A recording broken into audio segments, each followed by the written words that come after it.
नमस्कार। स्वागत है मेरे YouTube channel legal information law insights पर। मैं हूं एडवोकेट मुकुंद महाजन।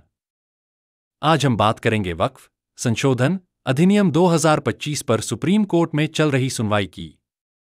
यह एक ऐसा संवैधानिक मामला है जो देश के धार्मिक अधिकारों और संपत्ति कानून पर गहरा प्रभाव डाल सकता है।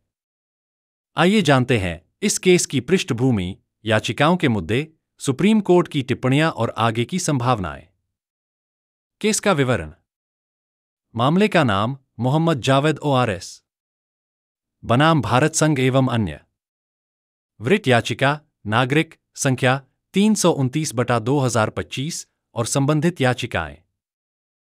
सुनवाई कर रही पीठ मुख्य न्यायाधीश संजीव खन्ना, न्यायमूर्ति दीपांकर दत्ता, न्यायमूर्ति सुधांशु धूलिया। अगली सुनवाई की तारीख 17 अप्रैल 2025 दोपहर 2 बजे। वक्फ संशोधन अधिनियम 2025 क्या है? 8 अप्रैल 2025 को लागू इस अधिनियम में वक्फ संपत्तियों के प्रबंधन में कई बड़े बदलाव किए गए हैं। उपयोग द्वारा वक्फ बाय यूजर की व्यवस्था को समाप्त कर दिया गया है। वक्फ बोर्ड में गैर मुस्लिम सदस्यों को भी शामिल करने की अनुमति दी गई है। कम से कम 2 मुस्लिम महिलाओं की अनिवार्य भागीदारी सुनिश्चित की गई है। केंद्र सरकार को वक्फ संपत्ति के रजिस्ट्रेशन और ऑडिट के नियम बनाने का अधिकार मिला है। किसने दी चुनौती? इस अधिनियम को सुप्रीम कोर्ट में कई लोगों और संगठनों ने चुनौती दी है, जिनमें शामिल हैं असदुद्दीन ओवैसी, एमीम सांसद, मो जावेद, कांग्रेस सांसद, अमानतुल्लाह खान, आप विधायक, association for protection of civil rights APCR।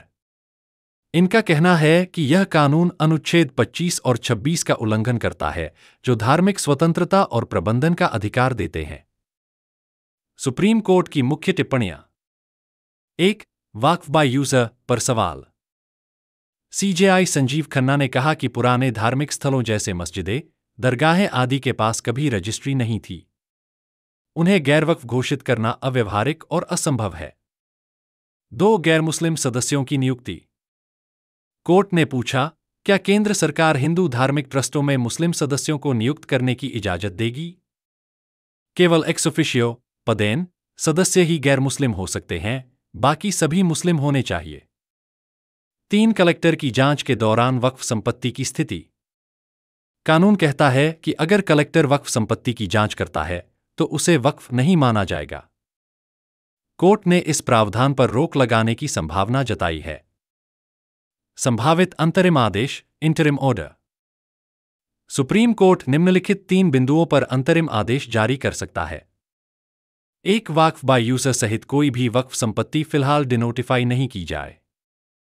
2. Collector जांच के दौरान वक्फ संपत्ति पर सरकारी दावा न हो। 3. सभी बोर्ड सदस्य मुस्लिम हो, सिवाय एक्स ऑफिशियो सदस्यों के।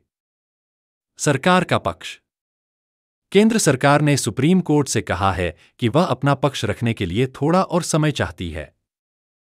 सॉलिसिटर जनरल तुषार मेहता ने आश्वासन दिया है कि अगले चरण में विस्तृत जवाब दाखिल किया जाएगा। अब आगे क्या होगा? आज 17 अप्रैल 2025 की सुनवाई में सुप्रीम कोर्ट कोई महत्वपूर्ण अंतरिम आदेश जारी कर सकता है। यह केस केवल एक कानून नहीं, बल्कि धार्मिक अधिकार, संपत्ति अधिकार और संवैधानिक संतुलन का परीक्षण बन चुका है। इस वीडियो को देखने के लिए धन्यवाद। अगर जानकारी उपयोगी लगी हो तो लाइक करें, सब्सक्राइब करें और कमेंट में अपनी राय जरूर बताएं। और हां, बेल आइकन दबाना न भूलें ताकि आपको ऐसे ही कानूनी जानकारियां मिलती रहें। अगले वीडियो में फिर मिलेंगे। जय हिंद, जय भारत।